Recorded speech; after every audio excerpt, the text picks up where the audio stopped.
ఇప్పుడున్న ప్రభుత్వాలు ఇక్కడున్న పార్టీ అటు టీడీపీ అయినా వైసీపీ అయినా బీజేపీకి బానిసలుగా మారి మన యువత భవిష్యత్తును మన రాష్ట్ర భవితను తాకట్టు పెట్టారు. కాబట్టే రాజశేఖర్ రెడ్డి బిడ్డ ఈరోజు ఆంధ్రప్రదేశ్ రాజకీయాల్లో అడుగు పెట్టాల్సి వచ్చింది.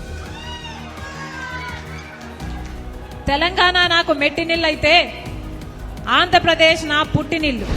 తెలంగాణలో తెలంగాణ ప్రజల కోసం, పాలేరు ప్రజల కోసం ఆవిడ అక్కడ పార్టీ పెట్టి 4000 కిలోమీటర్ల పాదయాత్ర చేసి తెలంగాణ ప్రజలను ఉద్ధరిస్తానని చెప్పి, రాజశేఖర రెడ్డి బిడ్డనని చెప్పి, రాజశేఖర రెడ్డి గారి ఆశయాలు సాధిస్తానని చెప్పి అక్కడ ఏం చేసిందో తెలంగాణ ప్రజలు, ఆంధ్రప్రదేశ్ ప్రజలు కూడా చూశారు.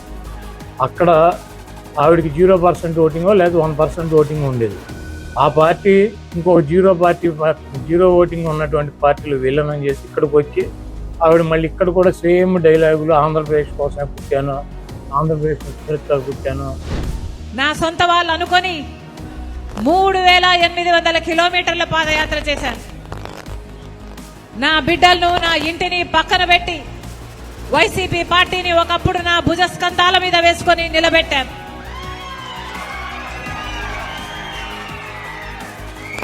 మనసు పెట్టి పనిచేశాను.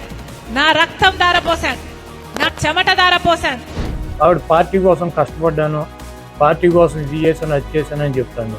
ఆవిడ డెఫినెట్గా వైఎస్ఆర్ కాంగ్రెస్ పార్టీ కోసం, జగన్మోహన్ రెడ్డి గారి కోసం, రాజశేఖర రెడ్డి గారి కోసం, ఆవిడ కుటుంబం కోసం ఆవిడ కష్టపడి ఉండవచ్చు. అయితే ఆవిడ 2014 ముందు 2012లో జగన్మోహన్ రెడ్డి గారు జైలుకి వెళ్ళినాక సెప్టెంబర్లో పాదయాత్ర చేసింది.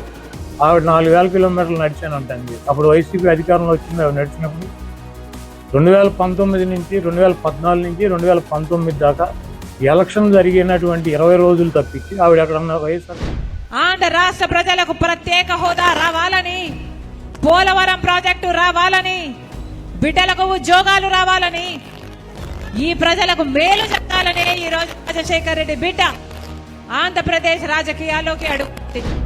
వైజాగ్లో స్టీల్ ప్లాంట్ గురించి 4 సంవత్సరాల నుంచి గొడవ జరుగుతుంది. ఆవిడేమైంది 4 సంవత్సరాల్లో ఏమైంది? పోలవరం ప్రాజెక్టు ఇప్పుడు గుర్తొచ్చింది ఆవిడికి.